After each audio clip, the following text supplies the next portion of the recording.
नमस्कार फ्रेंड्स हम वेलकम करते हैं अपने चैनल LIS एकेडमी में। और दोस्तों, LIS एकेडमी में हम लाइब्रेरी साइंस की तैयारी कराते हैं और लाइब्रेरी साइंस के साथ ही वर्तमान में हमने शुरू किया है सामान्य अध्ययन यानी कि GS GK का भी स्टार्ट कर दिए सीरीज। क्योंकि बहुत सारे बच्चे ऐसे थे हमारे लाइब्रेरी साइंस के जो BEd भी करे हुए थे, तो वो बोलते थे कि सर कुछ हम लोगों के लिए LT ग्रेड या कभी दीजिए। TGT PGT सभी लाइब्रेरियंस एग्जाम में GK KVS DSSB NVS में आती है। तो उसी कड़ी में हमने शुरू किया है फ्रेंड्स, लोक सेवा आयोग उत्तर प्रदेश के द्वारा जो आयोजित परीक्षा की गई है 1990 से 2024 तक, तो उनके कुछ पुराने क्वेश्चंस पेपर हम लोग आपको करा रहे हैं ताकि आपकी अच्छे स्टैंडर्ड की तैयारी हो सके, GK की अच्छी तैयारी हो सके, GS की अच्छी तैयारी हो सके।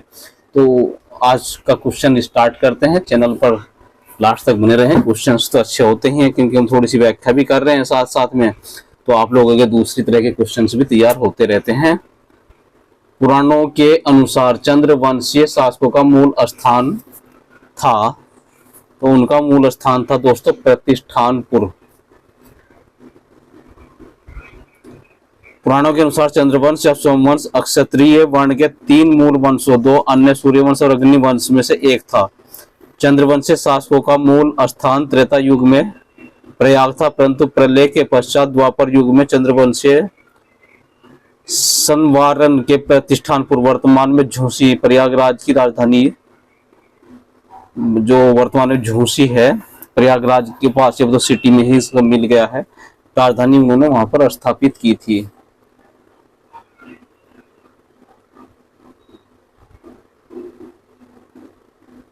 हर्ष के समय सूचनाएं किसकी पुस्तकों में निहित है? हर्ष के समय की जो सूचनाएं हैं वो है कलहंस की, है ना, कलहन की पुस्तकों में शामिल हैं। हर्ष के समय की जो विस्तृत सूचना है बाणभट्ट की कृति हर्षचरित्र से प्राप्त होती है। इसकी सूचनाएं कलहन की कृति रजतरंगिणी में भी मिलती हैं। कालिदास और हरीश सेन की रचनाओं में हर्ष से संबंधित कुछ सूचना का उल्लेख नहीं है, किंतु ये हर्ष के पूर्व काल के हैं। तो बढ़ते हैं अगले क्वेश्चन की ओर। हर्ष के साम्राज्य की राजधानी क्या थी? तो हर्ष के राज्य की राजधानी थी कन्नौज, हर्ष के जो साम्राज्य की राजधानी थी। और फ्रेंड्स, ज्योतिया का त्योहार आज पूर्वांचल में मनाया जाता है। ढोल नगाड़ों की आवाज शायद आप लोग थोड़ा बहुत सुन रही हो, डिस्टरबेंस बहुत है आज। नेक्स्ट क्वेश्चन है, और अगर आप जूतिया मनाते हैं तो आप लोग सभी को जूतिया की शुभकामनाएं। नेक्स्ट क्वेश्चन है, सम्राट हर्षवर्धन ने 2 महान सम्मेलनों का आयोजन किया था, तो उसका उत्तर है हमारा कन्नौज और प्रयाग में।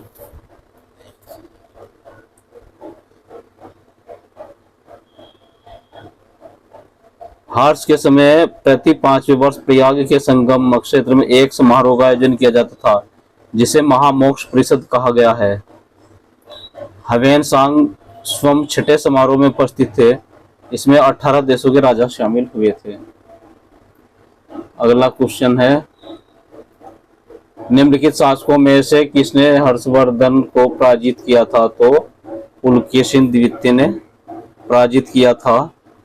हर्ष है उनकी विजयों के फलस्वरूप से राज्य की सीमा नर्मदा नदी तक पहुंच गई थी। इधर पुलकेशिन द्वितीय भी उत्तर भारत की ओर राज्य का विस्तार करना चाहता था। ऐसी स्थिति में दोनों के बीच युद्ध संभव था। फलतः नर्मदा के तट पर दोनों के बीच युद्ध हुआ जिसमें पुलकेशिन द्वितीय ने हर्ष को पराजित किया और पुलकेशिन सेकंड की एहोल प्रशस्ति एवं हवेन सांग का विवरण इस युद्ध के साक्ष्य हैं।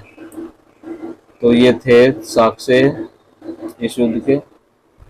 अगला क्वेश्चन आपकी स्क्रीन के ऊपर, हवेन सांग किसके शासनकाल में भारत आया था? तो बहुत फेमस क्वेश्चन है, बार बार बहुत सारे एग्जाम में आता है। आंसर है सम्राट हर्ष के समय में आया था।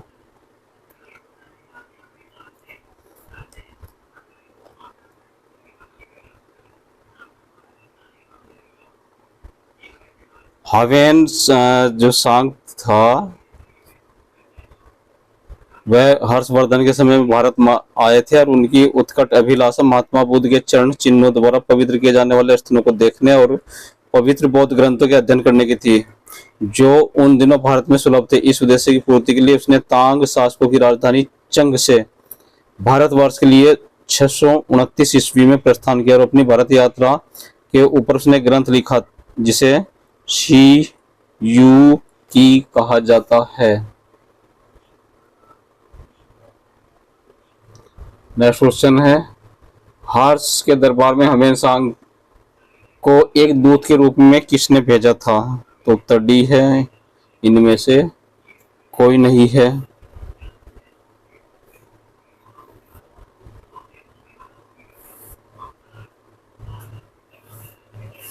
ह्वेनसांग ने स्वतंत्र रूप से यात्रा शुरू की थी, किसी के दूत के रूप में नहीं आया था वह, है ना। तो आंसर डी।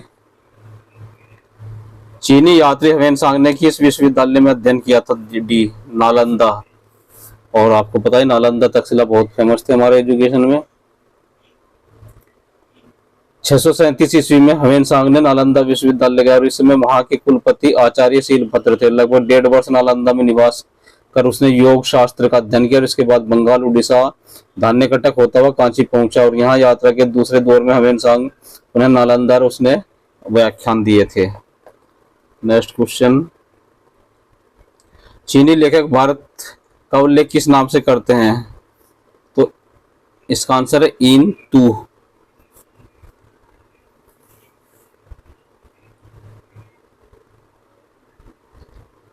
और थियान तू भी, ये दोनों नाम से वो करते हैं। अगला क्वेश्चन है, में से हमको तो मैच करना है थोड़ा सा क्वेश्चन। निम्नलिखित पर विचार कीजिए तथा नीचे दिए गए कोट से सही उत्तर चुनिए। मुल्तान के सूर्य मंदिर का उल्लेख ह्वेनसांग, अबू जईद, अल्लामुसुदी तथा अलबरूनी ने किया है। दूसरा है संबलपुर यात्रोत्सव सूर्य पूजा से संबंधित था। तो इसका उत्तर दोनों सही है हमारे, सी ऑप्शन ठीक है। बढ़ते हैं अगले क्वेश्चन की ओर। निम्नलिखित कथनों में से कौन सा 18वीं शताब्दी के संत शंकराचार्य से संबंधित नहीं है? नहीं है पूछ रहा है फ्रेंड्स, ठीक है ना। तो सी ऑप्शन ठीक है इसका, हमारा उन्होंने प्रयाग को तीर्थराज नाम दिया, ये गलत है, सही नहीं है।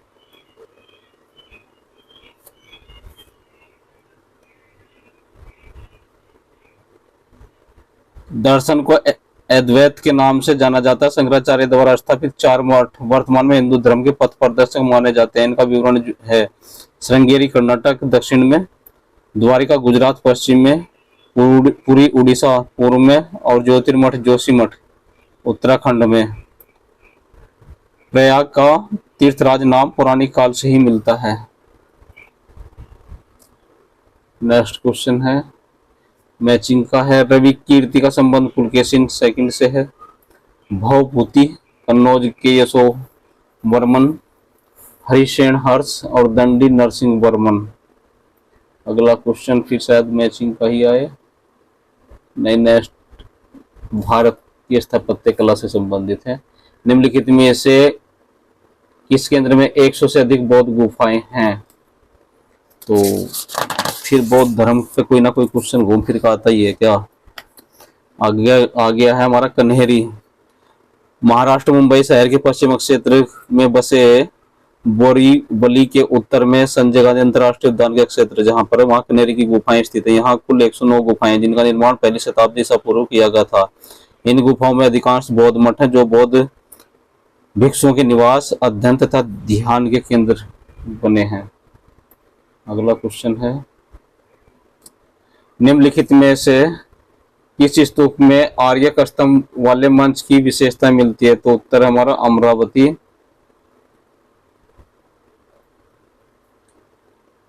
भारतीय वास्तुकला में सुर्खियों का प्रारंभ हुआ था, तो वह कुषाणों के द्वारा हुआ था।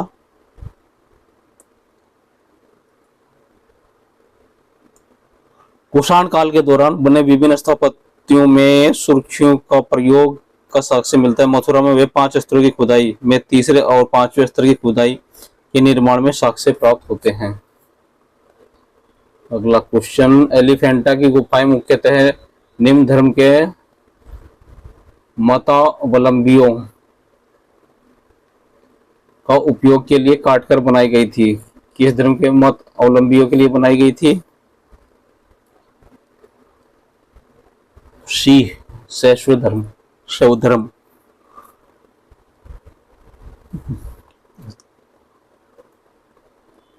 एलिफेंटा का प्रसिद्ध गुफा मंदिरों का निर्माण राष्ट्रकूट शासकों के द्वारा कराया गया था। यहाँ 7 गुफा मंदिर प्राप्त है, जिनमें हिंदू धर्म मुख्यतः शिव से संबंधित मूर्तियां, साथ ही 2 बौद्ध धर्म गुफाएं भी हैं। इन गुफाओं का निर्माण काल 5वीं-6वीं शताब्दी ईसा पूर्व है और 1987 में एलिफेंटा गुफाओं में यूनेस्को के द्वारा इसको धरोहर स्थल घोषित किया गया है।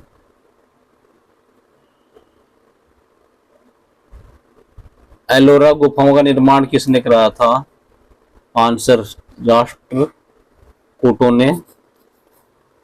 राष्ट्रकूट शासक उत्साही निर्माता थे। उन्होंने महाराष्ट्र के औरंगाबाद वर्तमान छत्रपति संभाजी नगर जिले में स्थित एलोरा गुफाओं का निर्माण कराया था और 1983 में दोस्तों एलोवेरा जो हमारा एलोवेरा नहीं एलोरा जो गुफा है, इसको भी यूनेस्को ने राष्ट्रीय विश्व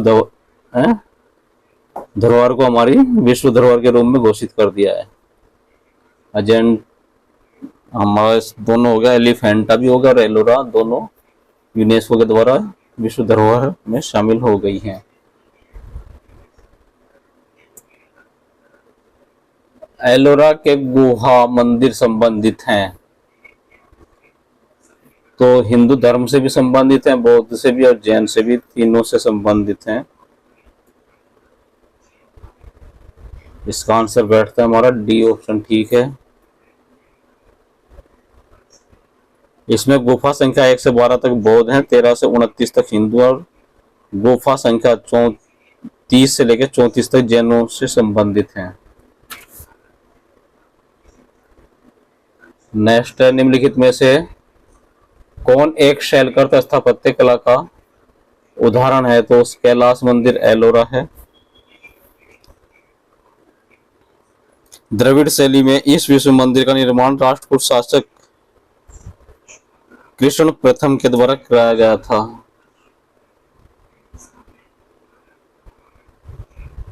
किस धर्म को राष्ट्रकूटों का संरक्षण प्राप्त था? उत्तर है जैन धर्म।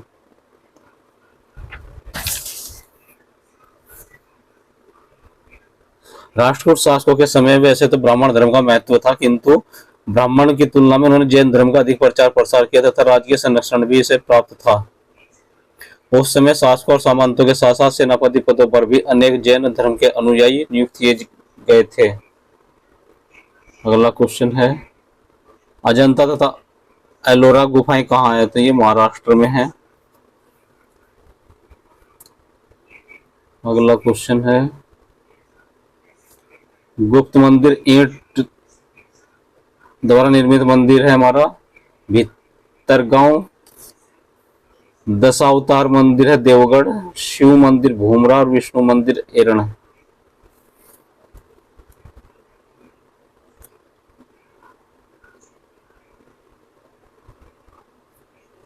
कानपुर उत्तर प्रदेश स्थित भीतरगांव मंदिर के संदर्भ में निम्नलिखित कथनों में से कौन से कथन सही हैं? इस मंदिर का निर्माण 5वीं शताब्दी से 6वीं शताब्दी के मध्य सही है। जो ईंटों से निर्मित है भारत के प्राचीन मंदिरों में से है, ठीक है, ऑप्शन सी है। एक और दोनों सही है। निम्नलिखित में से किसका शिखर द्रविड़ शैली में बना हुआ है? उत्तर है हमारा ग्वालियर का तेली मंदिर, बी ऑप्शन ठीक है।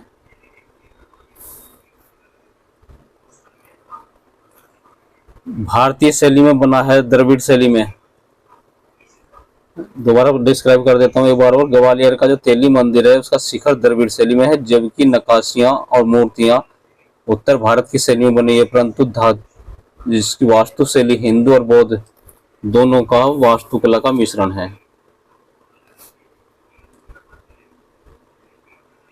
खजुराहो का कंदरिया महादेव मंदिर किसने बनवाया था? इसका आंसर है हमारा चंदेल ने। मध्य प्रदेश के छतरपुर जिले में स्थित खजुराहो में चंदेल राजाओं के द्वारा मंदिर आज भी चंदेल स्थापत्य कला की उत्कृष्टता को बयान करता है और इन मंदिरों का निर्माण मुख्यतः 10वीं से 11वीं शताब्दी के दौरान कराया गया है।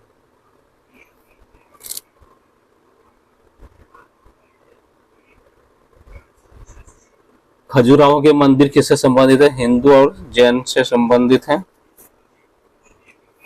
यह मंदिर संभवतः राजा धंग के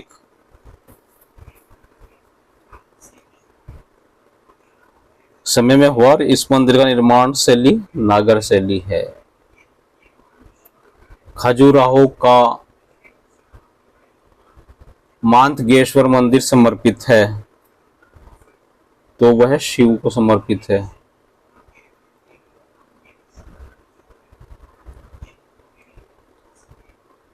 और धांग राजा के काल में निर्मित हुआ माना जाता है।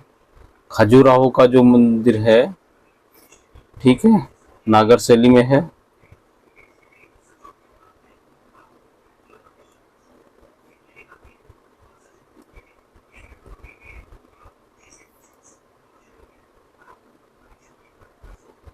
कोणार्क का सूर्य मंदिर किसने बनवाया था? बहुत फेमस क्वेश्चन और मंदिर, तो यह नरसिंह देव बर्मन ने बनवाया था। नरसिंह देव कौन? वो भी नरसिंह देव बर्मन प्रथम ने बनवाया था। मंदिर 13वीं शताब्दी का तथा अपनी विशिष्ट शैली के लिए फेमस है। कोणार्क के सूर्य मंदिर को काला पैगोडा, ब्लैक पैगोडा भी कहा जाता है। ये आंसर नया क्वेश्चन बनेगा इस पर। उड़ीसा में नष्ट होने से बचे निम्नलिखित मंदिरों में सर्वाधिक और सबसे प्राचीन मंदिर कौन है? सबसे बड़ा प्राचीन मंदिर तो लिंगराज का मंदिर है, सबसे बड़ा ऊंचा।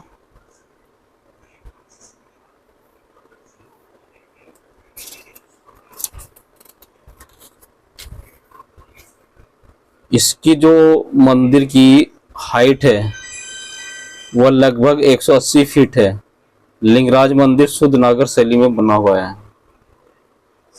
आप जानते हैं कि वास्तुकला की शैली भी अलग अलग है, आर्किटेक्चर जिसको हम कहते हैं अंग्रेजी में। भुवनेश्वर तथा पुरी के मंदिर किस शैली में निर्मित हैं? तो नागर शैली में।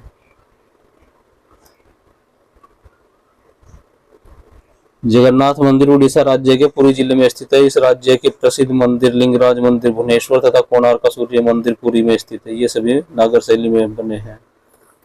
अगला क्वेश्चन किसी और मंदिर पर करते हैं। अंकोर वाट का विष्णु मंदिर कहाँ स्थित है? तो यह हमारे कंबोडिया में स्थित है। अंकोर वाट मंदिर समूह का निर्माण कंपूचिया वर्तमान कंबोडिया के शासक सूर्य वर्मन सेकंड के द्वारा 12वीं शताब्दी के प्रारंभ में अपनी राजधानी यशोधरापुर वर्तमान अंगकोर में कराया गया था। मूलतः विष्णु को समर्पित द्रविड़ शैली का यह मंदिर विश्व का सबसे बड़ा मंदिर समूह है। बोरोदुपुर स्तूप कहाँ स्थित है? तो जावा में स्थित है। और जावा कहाँ है? इंडोनेशिया में है। यही यूनेस्को के द्वारा मान्यता प्राप्त वर्ल्ड हेरिटेज साइट है। द्रविड़ शैली के मंदिरों में गोपुरम से क्या मतलब होता है? तो तोरण के ऊपर बनी अलंकृत एवं बहुमंजिला भवन से इसका संबंध है। डी ऑप्शन ठीक है।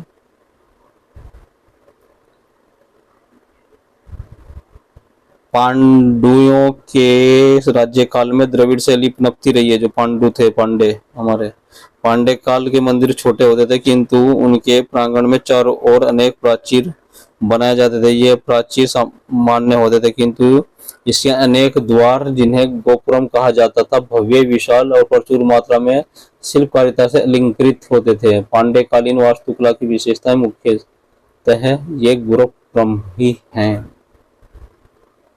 अगला क्वेश्चन आ गया है।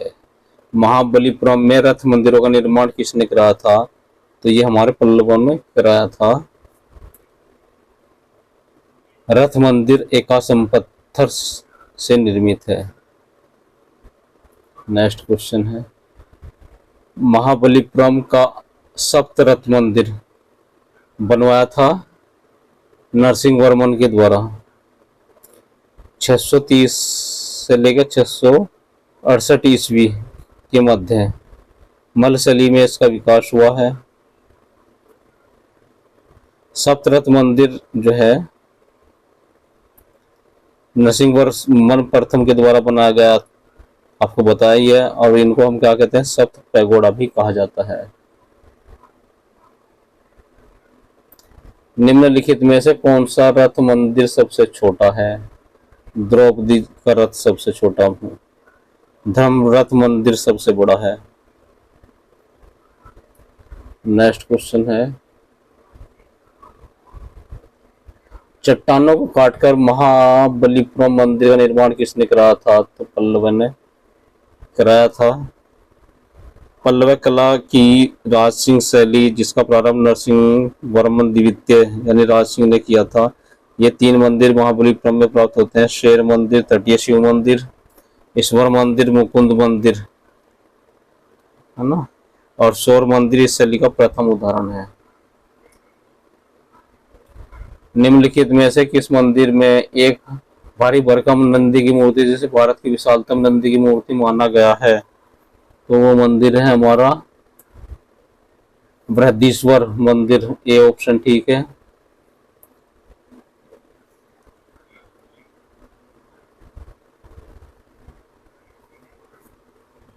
भारत के मंदिरों में सबसे बड़ा लंबा यह मंदिर द्रविड़ शैली में वर्तमान में सर्वोत्तम नमूना माना जा सकता है। इस मंदिर में बहिर्भाग में नंदी की एकाश्म विशाल मूर्ति जिसे भारत की विशालतम नंदी मूर्ति भी माना जाता है। चोल स्थापत्य कला का यह उत्कृष्ट नमूना तंजौर का शिव मंदिर जो राजराजेश्वर या बृहदीश्वर मंदिर के नाम से भी प्रसिद्ध है।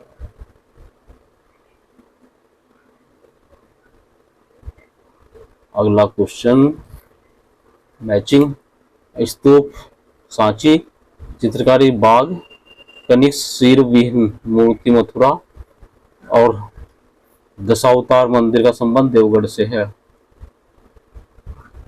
हम्पी का संबंध हमारे कर्नाटक से है, नागार्जुन कोंडा आंध्र प्रदेश से, शिशुपालगढ़ का संबंध उड़ीसा से, अरिकामेडु का संबंध पुडुचेरी से है।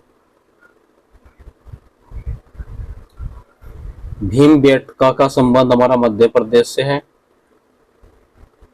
सोर टेम्पल तमिलनाडु, हम्पी कर्नाटक, मानस का संबंध हमारा असम से है।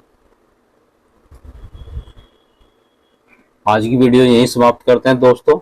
अभी तक भी अगर सब्सक्राइब चैनल को नहीं किया तो प्लीज चैनल को सब्सक्राइब करके बेल आइकन प्रेस करें ताकि नोटिफिकेशन जैसे वीडियो आए आपको मिल जाए। नमस्कार।